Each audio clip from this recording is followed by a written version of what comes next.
didn't know what they would find. They didn't know which direction they would go, sometimes from one day to the next. And they made it work. And they made it work longer than any of us thought possible by both brilliant scientific deduction of where to go and brilliant engineering to keep the rovers alive. And that legacy continues, not just in the Curiosity rover, which is currently operating healthily on Mars after about 2,300 days on the surface of Mars, but also in our new 2020 rover, which is under construction here at the Jet Propulsion Laboratory. But Spirit and Opportunity did something more than that. They energized the public about the spirit of robotic Mars exploration. They brought to life these two little intrepid rovers and an incredibly energetic and dedicated ground team.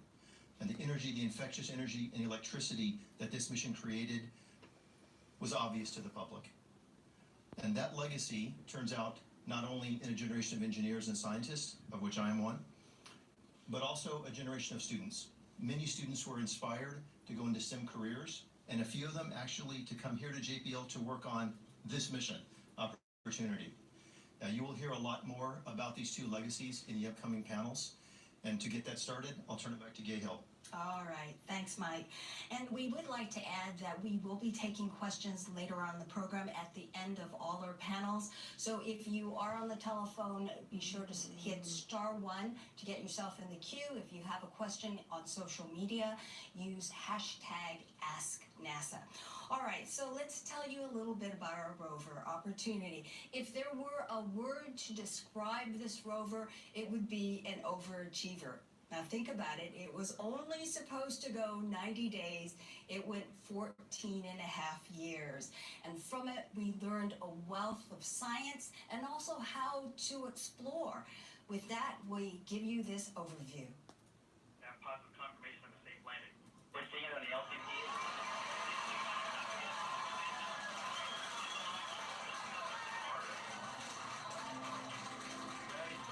Opportunity hit a hole-in-one when she landed. The airbag system rolled into the small crater called Eagle Crater. And when the rover first turned on its cameras, it saw that the rim of the small crater was lined with exposed bedrock. So we took out our microscope for the first time and we took a picture, and the surface of Mars at that location is littered with an uncountable number of little round things. That were called blueberries because they looked like blueberries in a muffin. What we discovered was that those are features that form in water, and they were a really definitive sign that there had been liquid water on the surface of Mars sometime in the past. You know, after we left Eagle Crater, we went to Endurance Crater, and that's the crater we drove down in. And there we did what the geologists call an in-sequence stratigraphic section, which is essentially reading the chapters of the Martian history book in reverse order. That rover became a stratigrapher. First time you had a stratigrapher on Mars. We knew we wanted to go after Endurance to Victoria. We put pedal to the metal and we started heading there, tens of kilometers away. We had to literally surf across these dunes of wind-blown material, and the rover got stuck in one of those. We had to get the rover unstuck. What we found is the best way to get it out is just to put it in reverse and gun it. The rover eventually popped out. And so we changed our driving strategy. So we recognized these ripples as hazards. We get to this giant half-mile diameter crater, Victoria Crater, and we want to figure out, gee, how can we go into this thing? All of a sudden we got high-rise images. We could see the rover in the image. And that was the very first image that we got from space showing one of our rovers. We spent a year scouting the edge of that crater to decide where we wanted to go in to get the best stratigraphic section. We found a place to go in, and we drove down in, and we spent about a year inside Victoria Crater. The science team was really excited about the idea of driving to Endeavour Crater, over 20 kilometers away. This is a long drive to do. It was going to take multiple years, but they decided to do it anyways. There were too many of these dangerous ripples in our way, and we actually had to take this circuitous route that at times took us away from the crater, only to then cut back and then approach it more directly. And then we pull up to Endeavour Crater, and all of a sudden there's all these new things to look at. Continuing on, 4 people. Hello, 4 people. Homestake vein. It was this very, very bright linear feature. It turns out that there was a big gypsum vein, and we see these gypsum veins now all over So it was our first taste of what is a really important process on Mars. We were driving to a valley, and along the way there, we realized that right about the point where we were about to get to this valley, that was when we were Hold on going just to a cross second. the marathon mark. So we said, well, that's cool. We're just going to name this valley after that, call it Marathon Valley. That was when we reached the distance of a marathon, 26.2 miles on another planet. We continued driving through some slopes down a little bit on the interior of the crater rim until we came back out so that we could continue on to the next valley, Perseverance Valley. Where the rover was exploring when we lost contact. We said we're going to operate this vehicle until the day where we can't, and that's exactly what we did, and we're really proud. We've set a foundation that will serve as the basis for future exploration.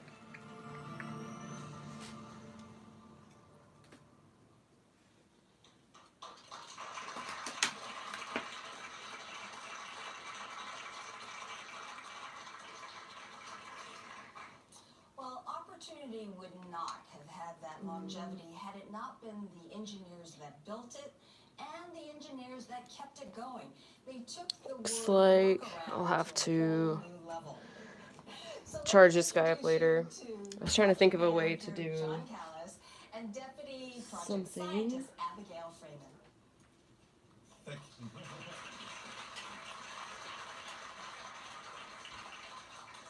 Thanks, Kate, and good morning. We were meant to get to this point, to wear these rovers out, to leave behind no unutilized capability on the surface of Mars. We had no idea it would take this long.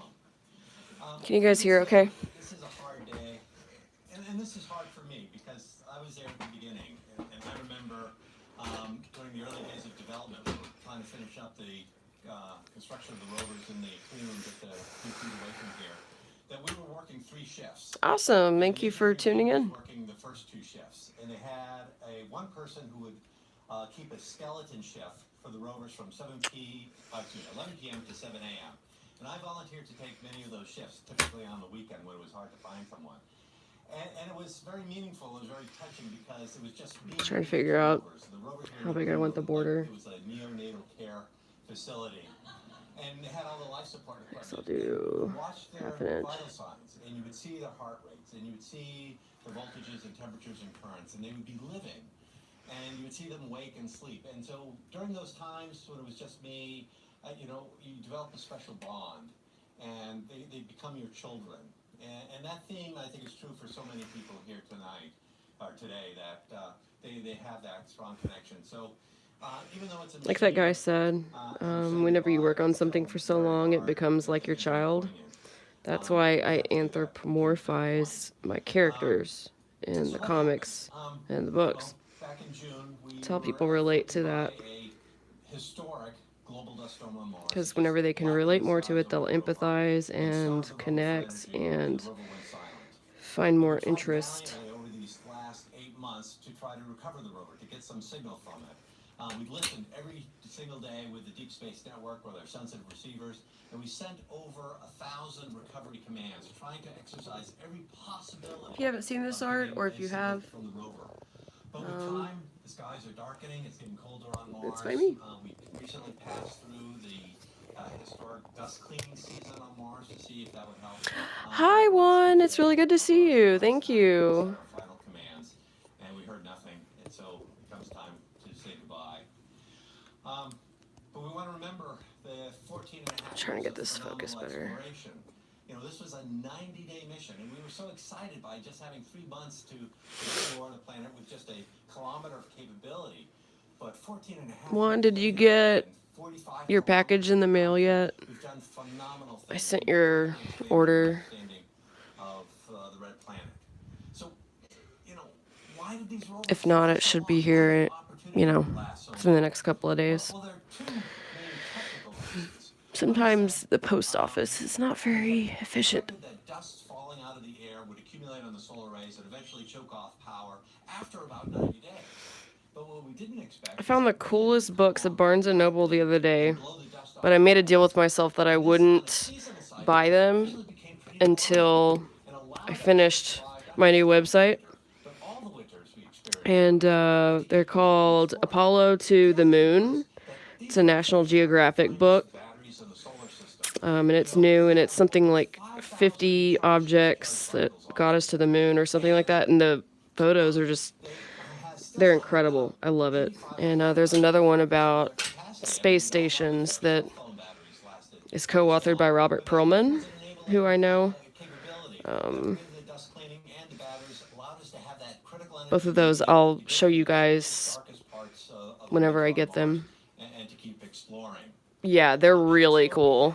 Apollo to the moon, and I forget what the other one's called. One of the things that happened is we had a heater on the robotic arm on the rover that got stuck. If I click off and look at my text messages where I have it listed, I might lose the connection to the video, so.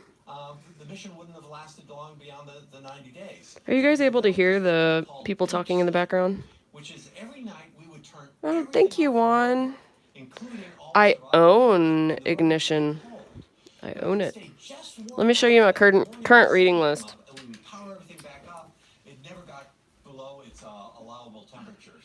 You know, this is kind of like you have the light in your bedroom is stuck on and you can't sleep. So what you do is you go outside and you turn off the master breaker for your house. But that means your refrigerator starts to warm up. But you know, by the morning time when you turn the breaker back on, the ice cream hasn't melted too badly. And you do that every single night. Now imagine doing that for 5,000 nights. And that's what we had to do for this vehicle. But it also partially perhaps explains because even though I'm not an engineer and I'm not, you know, naturally a math heavy person. Awesome. That's really great. I still love reading about how rockets work, how the propellants work, how the engines work. I'm crazy about the engines. It's also really fun. I have a lot of friends that work at SpaceX and for other companies like that, a lot of engineers. And it's fun to be able to understand what they're saying in conversation, or even, you know, contribute to the conversation or ask relevant questions instead of just being clueless.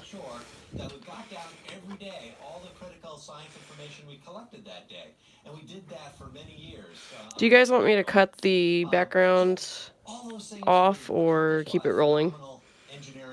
It's basically the press conference from the Opportunity events. Keep it? Okay. The fact that we lasted so long also meant that, you know, we lost some people. Sadly, some of our colleagues passed away. But many people moved on to other things, other projects and other endeavors. And so we had to replace those people. And we hired in Glad you think so. young people onto this project and trained them to be experienced. Because it's late night. Pipeline of training young engineers to be phenomenal contributors. Dude, Alexis, I totally relate to you. I have 19 screws in my neck, 3 titanium plates, 2 titanium rods. Most of my neck except the top 2 vertebrae are fused.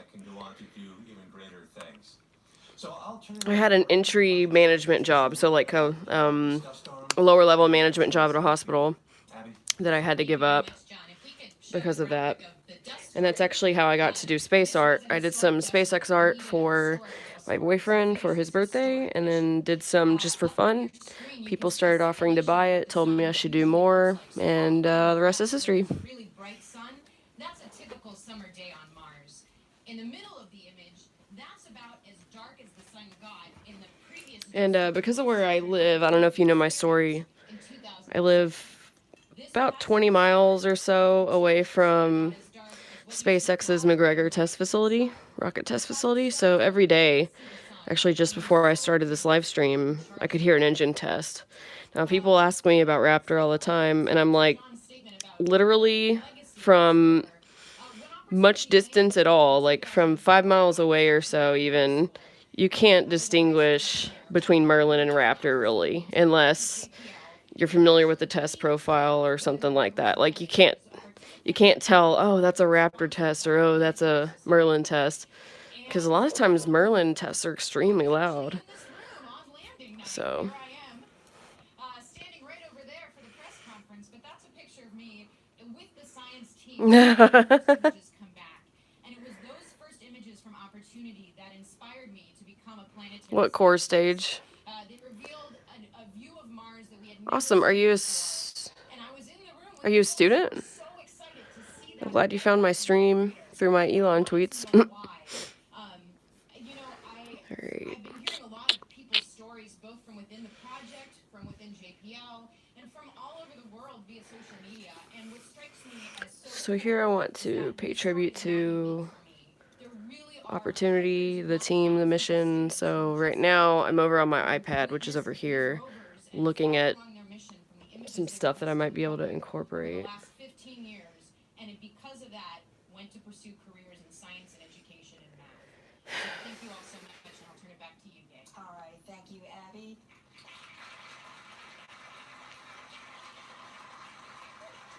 We're just going to take a beat. Could I just get a show of hands of how many of you here happened to be in high school? I think I might do a overhead shot of Opportunity and make it a collage. Since the very beginning of the mission. This is fabulous to see that it has spawned through generations. Me too. This is so cool. When we come back, we look at the scientific discoveries. Give me just a second to measure something. One of the other things about this project that's been a truly unique opportunity for everybody involved is the people that have been involved with the entire process. Yes, the project is about a robot, but the reality is that robot was built by a bunch of people. The reason this thing has lasted so long goes back first and foremost to the people who built it. There was a team of engineers at the Jet Propulsion Laboratory, at some other institutions as well, but primarily JPL, that 19 years ago were given a task that many people thought was impossible. That group of engineers built these extraordinary machines. The reason that missions in Spirit of Opportunity, instead of being 90 days and driving half a kilometer across the Martian surface, turned out to be this more than decade-long adventure of overland exploration, is because of those engineers and what they did. Some folks forget that Opportunity was actually a twin. The Mars Exploration Rover mission also had Spirit that explored on the other side of Mars in a place called Gusev Crater. And just like Opportunity, Spirit went well past its full warranty and brought together lots of science for our team. And let me introduce you now to Steve. No, it's not. He is the principal investigator, and Matt Good to see you, Nathan. He's the project scientist to tell us about some of these. Yeah, Alexis is correct. And let me just first say, it's so good to see so many of my dear friends. Alexis, if those are your goals, keep tuning into my streams and social media because I'm a STEM communicator and my whole mission in life right now is to inspire people with goals like you. So that's really cool. Geology it's a forensic science. One thing you will learn from me is that sometimes I draw slow. And that's because if you're going to do something realistic, you got to get it right. These vehicles was the tools that they needed to read those clues. Now, Spirit's mission really began in earnest 156 days into our 90-day mission when we reached the Columbia Hills, this wonderful range of hills that we named to honor the memories of the Columbia Space Shuttle astronauts. And the clues there told us about what Mars was like. Sometimes things are perfect, sometimes they're not, but that's all right. Very early in Martian history. Let's see, what comments did I miss? Alexis, you'll have to remind me what your art looks like. I get so many tweets a day sometimes that I forget. So feel free to send me a private message or to tweet me again and remind me what your art looks like. There was a lot going on. There were impacts, violent impacts that produced craters and crater ejecta. There were volcanic explosions. Volcanic lava would come into contact with water and ice below the ground, and it would flash into steam and go kaboom. And throw rocks everywhere. We would see those deposits. Most compellingly, we saw profound evidence for hydrothermal activity. Hot water. There was steam vents, things that geologists would call volcanic fumaroles. There was steam coming out of the ground. There were hot springs. it sounds like a scary place, and it actually was in a sense, but it was the kind of place that would have been very, very suitable for some kinds of very hardy microbes. It's a place that was habitable. Now, Opportunity's mission. Awesome. Who's TKF? I was gonna get on Twitch today. So far, I have not had any luck with Twitch. Hardly had any viewers get on, and I don't have a setup where I can manage, like, let's say I'm doing YouTube and Twitch at the same time. I can barely draw and manage both of those chat rooms. So if you have any good ideas, let me know. So basically why I'm taking breaks is I'm actually measuring a picture, and I'm going to try to get it right. That way the proportions are correct. And, like, I don't trace, you know, I'm not a fan of that, but,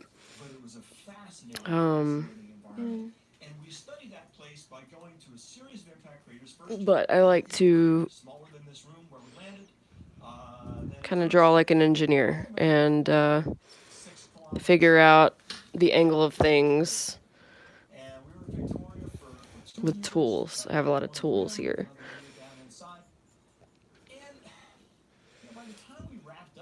I eyeball most of it though, because measuring everything gets super tedious.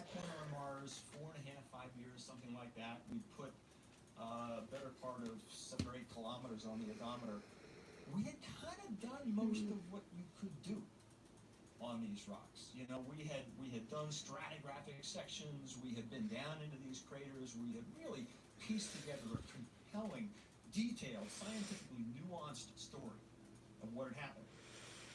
But then, let's see if that's about right. Yeah, like a drafter, exactly. What we could have done, I suppose, was just kind of yeah, and that's sort of on purpose. That was not a goal worthy of this Rover. It was not a goal worthy of this team. So we made the decision at that point to do the long drive to Endeavor Crater. It was, what was it, Matt, 4.5 years, something like that, to get down there, 20 kilometers. It was excruciating. If I don't answer questions right away or respond, it's just because I'm focused. It's never personal. Find rocks that were probably the oldest observed by either one of them. Rocks that even predated the formation of Endeavor Crater, and those told a story of water coursing through the rocks, but with a neutral pH. It was water you could drink. And so we were able to piece together a new story there. That was one of the mission's most significant discoveries. So it's giving you an idea of what I'm doing. This sort of a situation here. This is a mission patch. Let me read your stuff. Abby the Drafter. The Knowledge Fellowship. We have lots of techies. That will be helpful. Streaming problems, challenges. The science behind that is looking at remote sensing data. Yeah. Yeah, I was, Bill, how about you send me your, I mean, I have a Discord. How about you, not through this stream, but like through something else on social media, send me a message with your Discord username. I am, as soon as my new website is up, I'm going to put my Patreon rewards in place. And one of those Patreon rewards at the $1 level is getting access to the private areas of the Discord. So, that's going to be a thing. I'm actually really excited about that, but my to-do list is insane. It's insane. Wasn't the idea. So we had to figure out a path, and Tim Parker and I spent years looking at the high-rise images, and we came up with a variety of paths. We had the blue path, we had the yellow path, we had the gold path, and nice, I eyeballed that correctly. Very good. The path went completely out of the way from the straight line direction between the two, drove south, and then drove east in a direction where there were not a lot of houses. And And some of my fondest personal memories of the mission were going into the please do. with the rover when Yeah, so the science so far my levels, there's like I think 7 different levels, just depending on what people want to do. But the $1 level, that automatically enters you into a monthly giveaway, and a bunch of other stuff. You get 10% off of your order from my online store, okay, so that was the fun part. and you get Is what invites to craters in the rocks live come meetups. up with the story of battery acid in the middle Martian history and cleaner water later. And the clues were in the rocks. At Eagle Crater and earlier locations, we saw sulfate sandstone. So these are rocks with little sand-sized particles, and their composition was largely sulfur, or a large part of it was sulfur. And they were finely laminated and layered. Well, And we started thinking I mean, about, and yeah, totally. One thing about the dollar level is like if someone looks down the ground long enough, like at a gas station or something, you can find $1 on the floor. So that's why I really like the dollar level. sand dunes that moved around the water. And my goal is, if that's going to be the entry level, So that led us to make the it story valuable even at that level. water, which we don't usually think of as being very And then the rest of them are geared But towards when we got to the rim of Endeavour Crater, we saw a different kind of thing. minerals that were aluminum rich that could have only formed by pervasive alteration of neutral pH waters. And neutral pH waters, that's the kind of water we could drink, and that's the kind of water that we think life could have gotten started. So this endeavor of going to Endeavour Crater and to exploring with this rover was Yeah, Uncle Bill, you should hit Scott Manley up about me. I've tried talking to him before, and I get this kind of a "you're a woman, you don't know what you're doing" vibe. I could have totally read him wrong. That's totally fine. But he was a hard read. I felt like I couldn't get through to him. So feel free, if you think that we should collaborate or anything, feel free to mention your suggestion to him.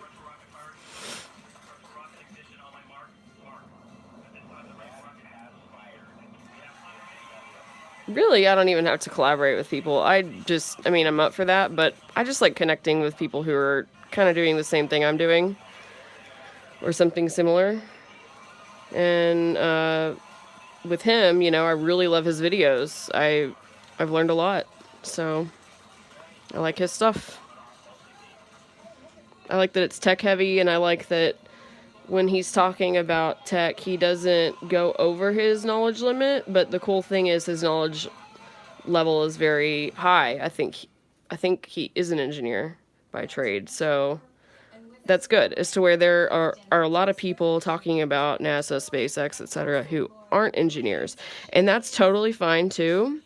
But I've seen some people reach a little bit hard and reach a little bit high and talk about things that are out of their scope of knowledge and sort of guess on their videos without saying they're totally guessing, which can easily be misleading. So I like that Scott's stuff is extremely refined. But I did get a weird vibe. I don't know what that was about. Large rovers that we build today. And I actually gathered a group of folks. There's Rob there, and some other people. I don't know if they're here. And we talked about what we thought the real. Yeah, and I'm not even talking about that video. I'm talking about I reached out to him on Twitter one time in a thread. I think someone mentioned me to him or on his thread, and he was just really dismissive, kind of. But like I said, that's online. You never know. My bad vibe detector is pretty good too, but I try to give people the benefit of the doubt. So I'm scrolling back. Nathan Smith's question: am I going to Yuri's night? I don't know. I was invited back to be an ambassador again, to the one at Kennedy Space Center, but money's tight, and that is why I'm starting a Patreon, so I can do these kind of things more often. And that's why like $1 goes a long way, especially if like multiple people subscribe. Because right now it would not be the financially responsible thing for me to do, unfortunately. But we'll see. We will see.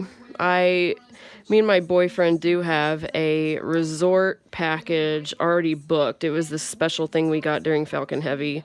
And it's possible that we may be able to line that up with a launch and Yuri's night. That'd be really cool. So if that's the case, the hotel's already paid for. We just need to do the flight and stuff. But I don't know.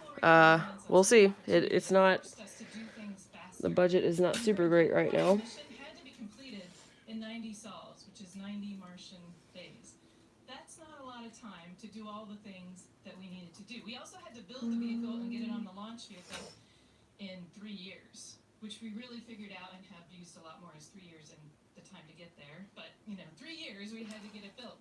And I want to talk a little bit Trying to measure something, guys. Hold on. What that made us do in terms of our design thinking and what we put onto the rover. So 90 sols. If we were to try to operate the rover the way that we operated previous spacecraft and gave them a sequence every 2 weeks, we would never have been able to accomplish the mission that we needed to do in 90 sols. And so what we had to do was we had to take all the things that the ground operators would normally do and code them in the software, put high-level behaviors and autonomy on the vehicle, so every day we could tell it something like, drive over there, and it would safely do it, and it would get there on its own. And we could tell it just the times we needed for the communication windows, and it knew how to configure. It had a behavior that would configure all the communications windows. Those things were fundamental to being able to do this mission quickly, and we use them today. There's an error. Curiosity. We use them on Mars 2020, and Mars 2020 is taking the next steps on things like auto navigation, right? We're making a new algorithm that allows us to autonomously navigate in even more complex terrain, so we can go where there are more rocks. We have another processor. But yeah, back to Scott. His videos are pretty legit. I definitely respect them. Learn a lot. Yeah, I was at the SpaceX internal party for that because of my boyfriend. But actually, I have a lot of friends that work at SpaceX, so... Wait, what?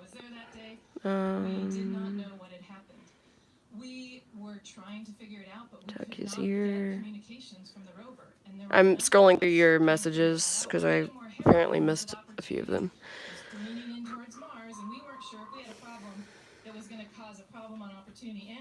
So instead of being 2 for 2, you're going to be 0 for 2. And so a bunch of us stayed here for 3 days. I see Glenn back there. Didn't go home, tried to figure this out.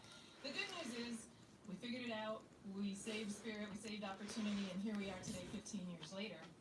But the story I want to tell is when I was riding down in the elevator with Dr. Alachi, after all that happened, working with these people, and there was a group of folks who had been working those days to try to figure out what was going on the rovers with me. And I had 2 really significant feelings.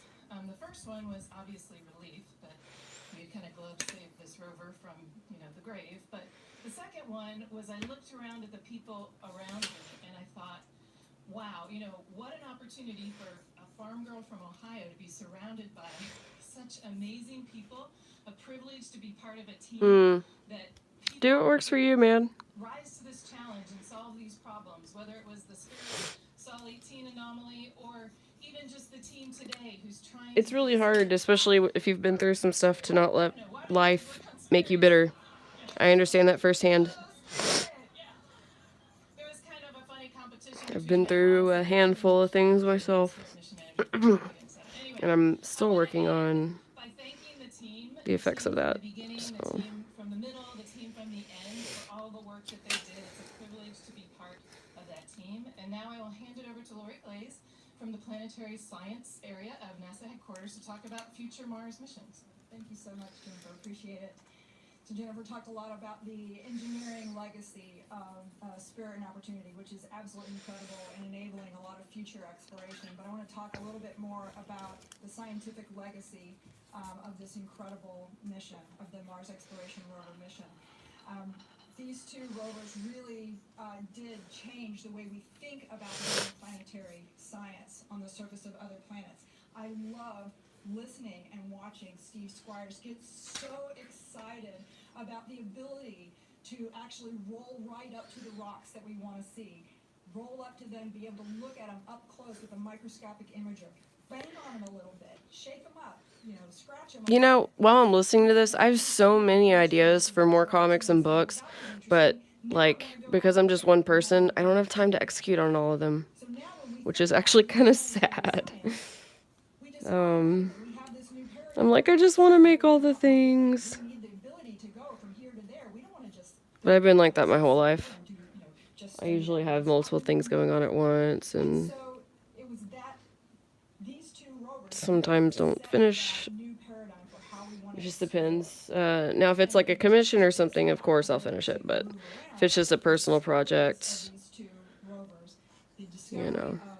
Liquid water on the surface of Mars at a time in the ancient past has inspired the Curiosity mission that's going on right now, still exploring Gale Crater. One, yeah, I think just one. Pretty sure just Curiosity now. And then the Mars 2020 rover is what they're, prepping. We've now chosen the landing site for that mission. We'll be landing in Jezero Crater, where we believe there is Jezero Crater is where they're landing because they think there's an ancient river delta there. That's really going to be cool. I do wish they picked a different name, but I think I will use the name I came up with in a comic strip.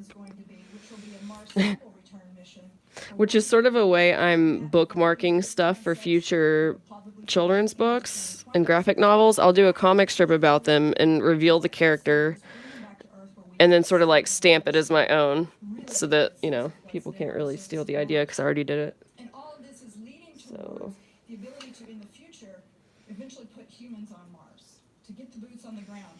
But I just want to remind everyone in this room that when we do put I haven't heard any news about SLS in a very long time. Along with robotic explorers, they'll be working together, and it'll be the people in this room or the people that you've inspired will be helping to bring both the humans and bring those robotic explorers. I like that they talk about inspiration and STEM outreach because, that's something I really wish SpaceX did more of. But it sounds like they pretty much leave that up to NASA. And Elon's sort of outreach method is just by doing cool things within the company and that being newsworthy, which certainly works.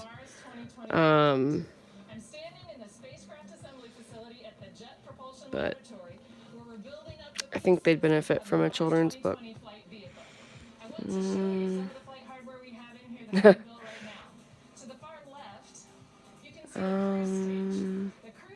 What month? Remind me. Sorry, I was focusing.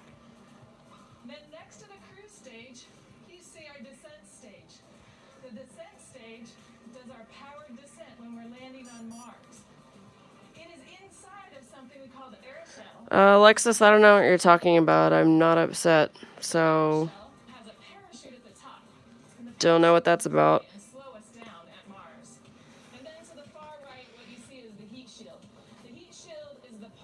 I think you might be reading into it. I'm just chatting. And then the rover comes down on the bridle and we land on the surface of Mars. What you see over here may not look like what it is, but this is the beginnings of the rover that's going to drive on Mars.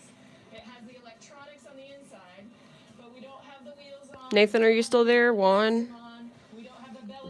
and Nathan. Paging Juan and Nathan.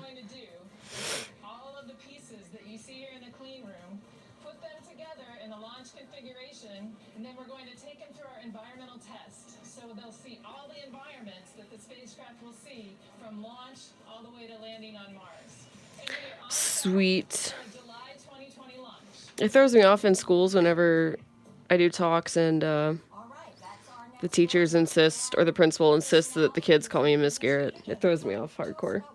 Sometimes I even say, nah, you know, I'm not your mom and I'm not your teacher, your grandmother, so just call me Abby. Just depends on the situation and if I feel it's appropriate. As well. And the two Vikings. Can we bring them all back? We try, no. Yeah. Look, I get it. I bring that up for a reason. Because I want to emphasize the legacy of this part of the NASA family. What has been done here at JPL is absolutely astonishing. Yeah, Alexis, I don't know what you're talking about, but it's all good here. I'm a-okay. I'm tired, and I'm bummed about Curiosity, but I am perfectly fine.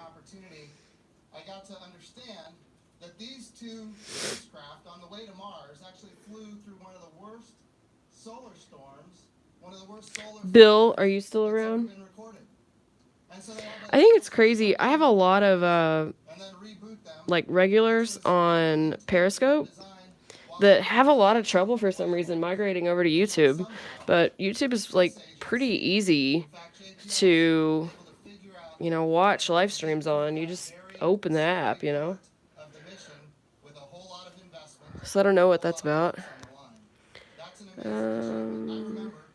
This part of the NASA family, and you guys hear me talk about the NASA family a lot. I remember when I was That's funny, Nathan. You're right.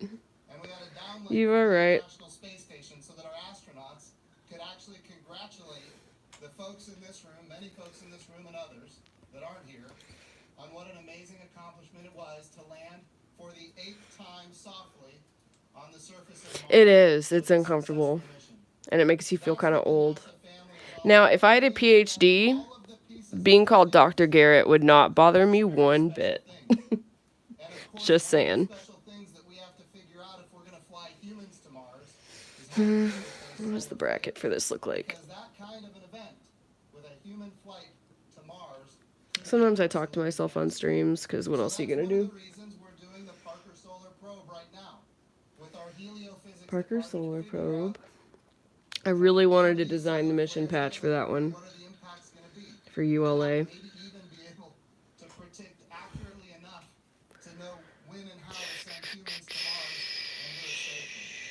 Friends, there is a day coming when we're going to need the entire NASA family to come together and say we're going to put humans on Mars and humans are going to be working side by side. How many inches? And rovers and robots, and it's going to be a whole of NASA. In fact, it could even be, it will be as a matter of fact, a whole of the world approach, because we're going to need international partners.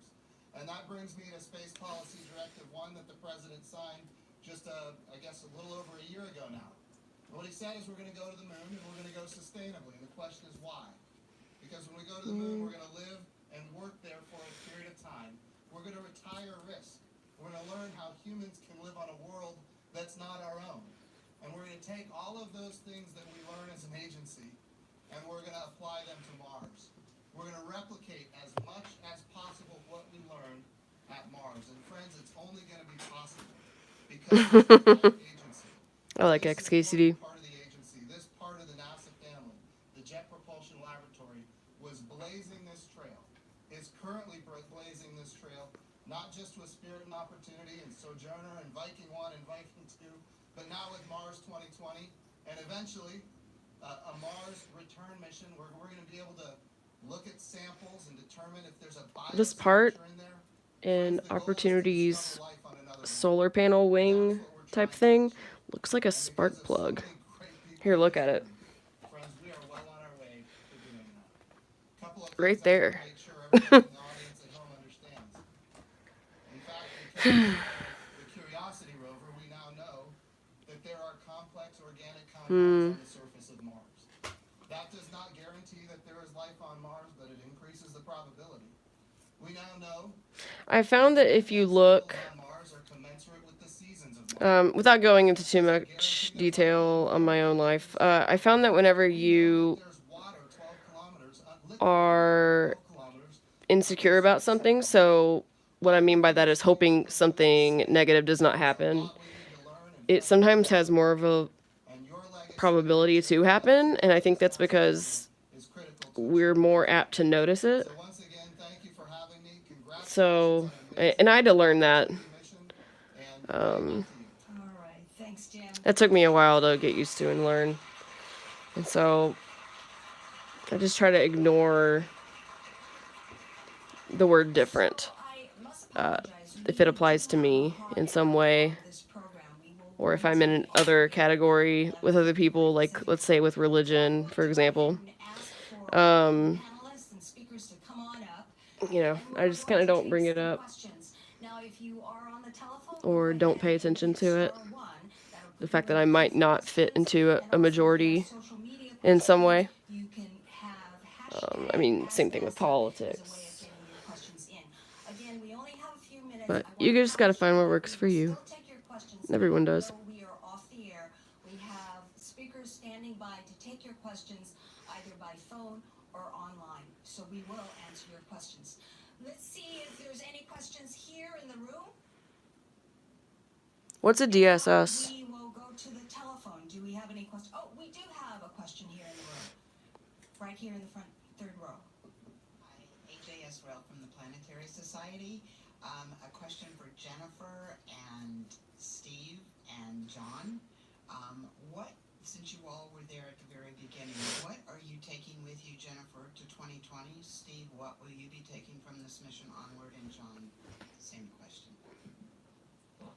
I'll start with two things. First, people. All of these people are well trained to become engineers on 2020, and I'd love to have every single one of them helping us build the next rover. And then, for me, it's the family. It's the family of the people who helped to develop this, and we work together towards the next missions. And it's not just this team, but the team who worked through all of it. The teams are the part behind the rover that make these rovers great. Well, for me, when I started out a long time ago on the Mars Exploration Rover Project, I was a rookie PI. And I made a number of silly mistakes. Pete, I'm sure you remember a few of them. I learned from those. Learned a lot. And have tried very hard to pass. I've never heard that. I don't know what that is. And then I would completely agree with Jennifer. That sounds funny, though. I don't know if it's meant to sound funny, but the sassy part of it is funny.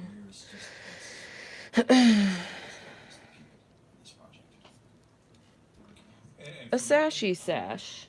It's the privilege and the honor to have been part of this project, and the honor to have been serving as project manager for the last 12 years that I think would be.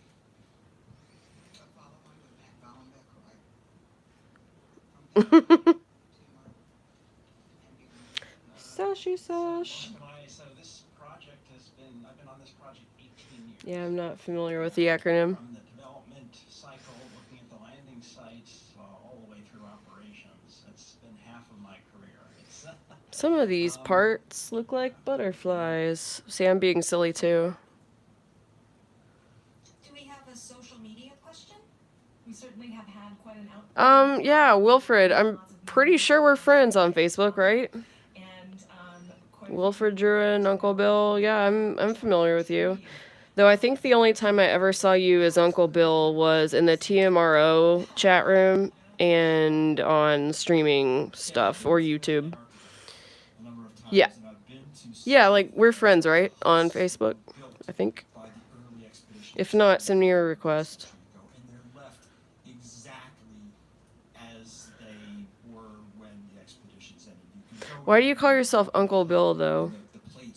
Like to people you don't know in real life? I just have to ask. So I personally would like to see these. We built them for Mars. That's the place that they were designed to go. That's their home. That's where I would like them to stay. At least it's not like Daddy Bill or something, which almost sounds like a rapper name. From the surface of Mars. The last thing I want to bring is something where I know exactly what it's made of. 2, 3, 4, 5, 6, 7, 8, 9, 10, 11. All right, let's see if we have another social media question. So Nathaniel Avery on Twitter. A persona.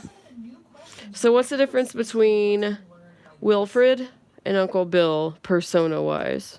So Just the name, or is there more to it? Nathaniel.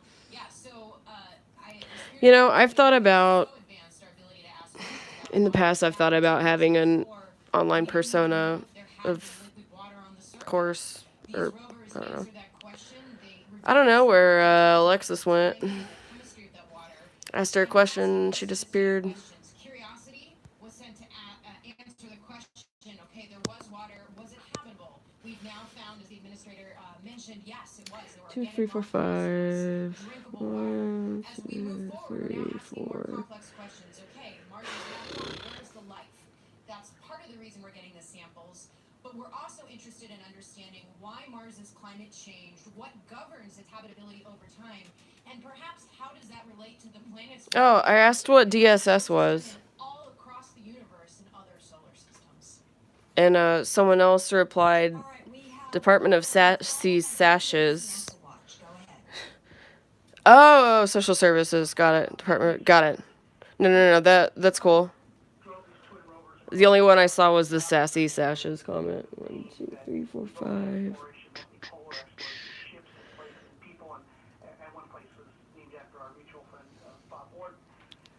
How would you place Spirit and Opportunity in sort of the pantheon of exploration vehicles such as Endurance and Endeavor and the Beagle and the Challenger? Were they scouting parties? Are they what would you call them in that sort of context? That's a tough one, Keith. By the way, if anyone wants to send a super chat, and they retweeted the tweet prompt on Twitter, I'll give you the very last Opie Phone Home print if you live in the U.S. So, just saying. All right, we have another call on the phone. It's from the Atlantic. Go ahead. Hi, this is Maria Corn. Thanks for taking my question. I'm curious what you all think is the future of rovers on Mars in general. After Mars 2020, do you want to spend more to do similar exploration?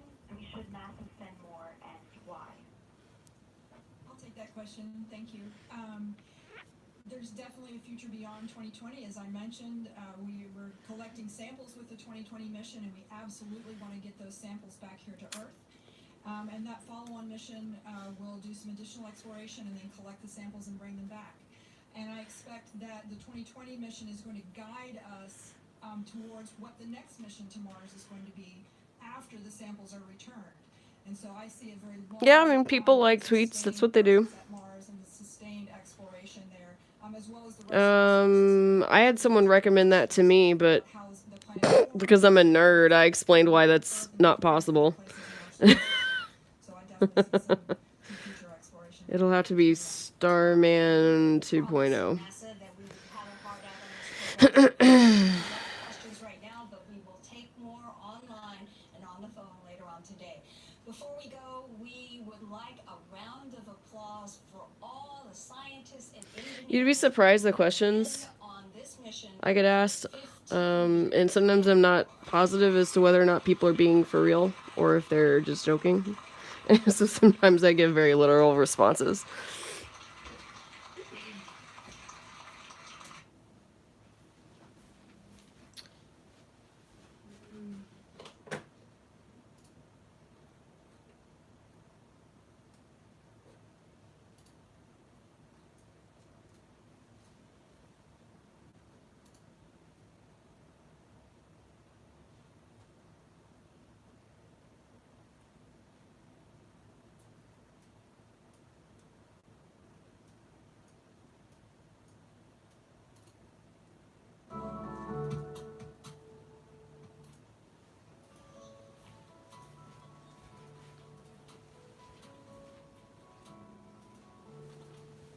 Since that stream is over, I'm going to just play relaxing stuff.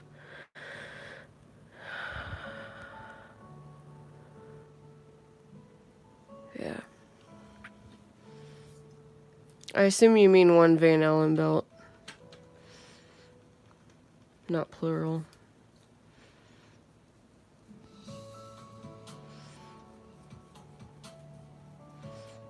But maybe you mean plural.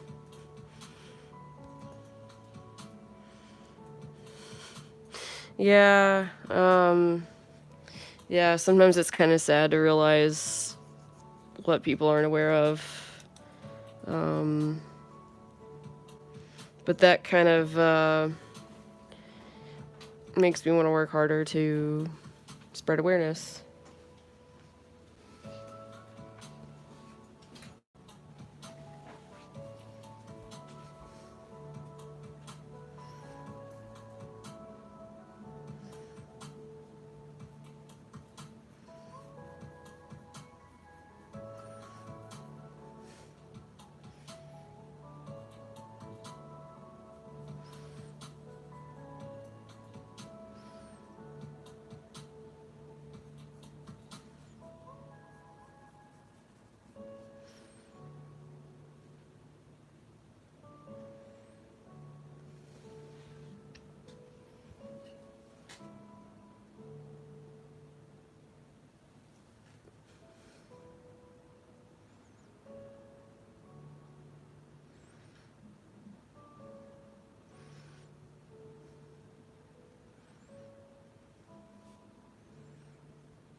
I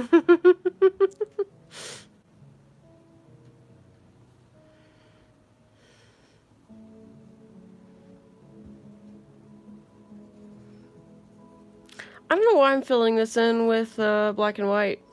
Why am I doing that? This will be colored later. Well, I could, whatever, it doesn't matter. I'm gonna eventually ink it and erase all the pencil anyway, so I guess it doesn't matter. But it's not useful.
Yes, there are radiation belts.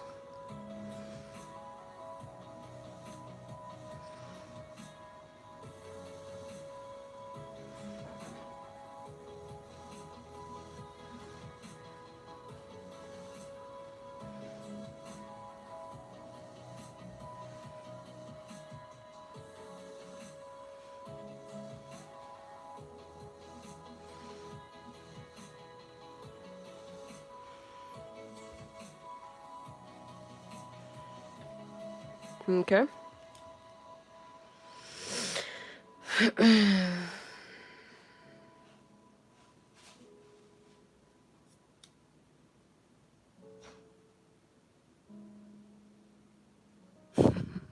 What challenges do you foresee? Other than maybe dust, but yeah, and radiation, but like what do you see being the problem, Nathan?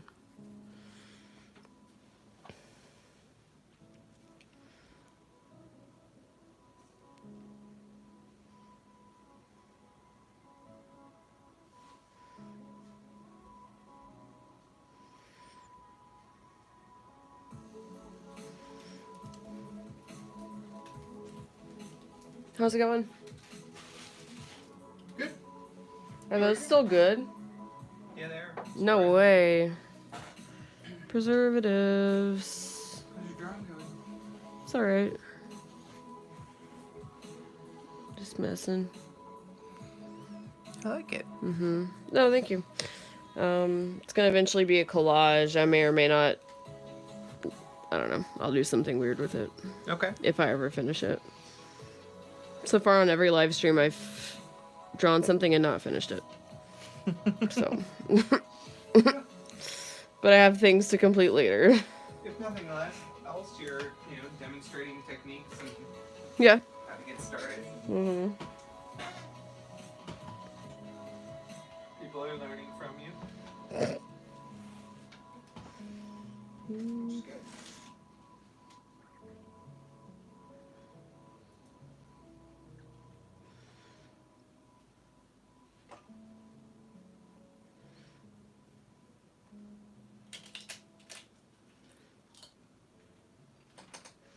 Man, now you're making me hungry.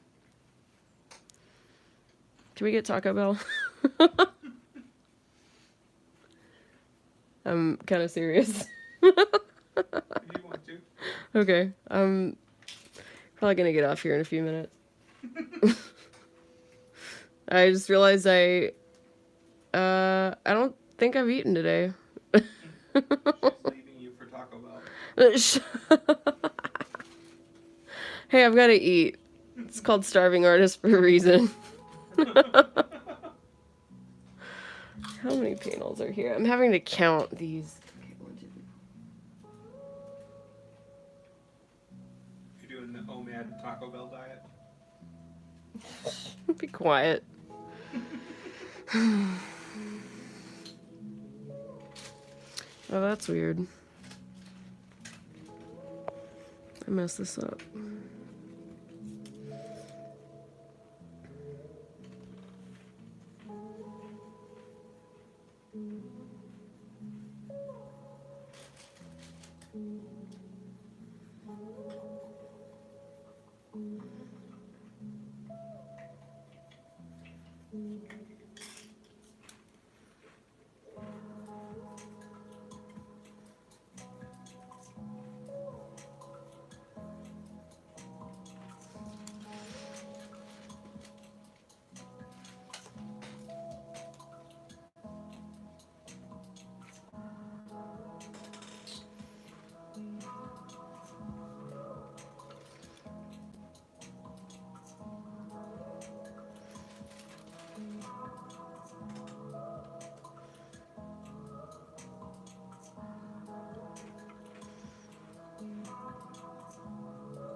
I usually like to be accurate with drawing this kind of thing because if half of your audience is engineers, they will find something wrong with it and be like, that's not the right number.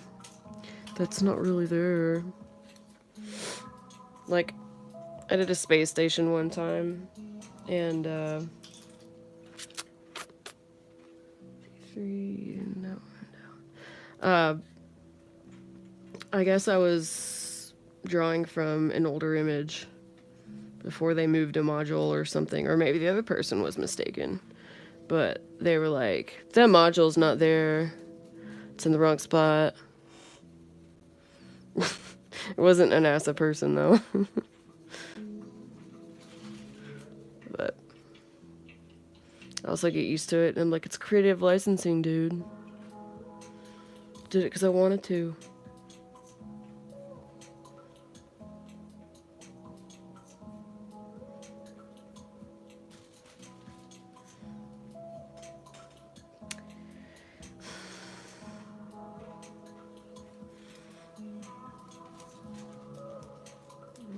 About 9:30. All right, guys, I'm gonna go ahead and sign off. To be continued. This was fun.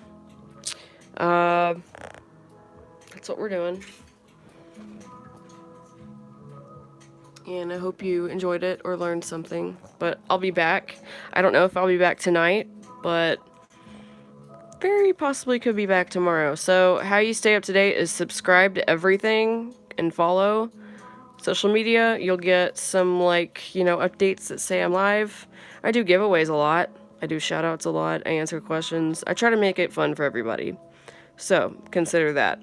But also follow me at twitter.com/AbbieGarrettX, Instagram at AbbieGarrettArt, YouTube, Periscope, and Twitch are all just Abby Garrett. And Facebook is Abby Garrett X as well. But I also have a group called Go for Launch Comics Group. So find that and join it. And you will get updates. And we will have a good time. So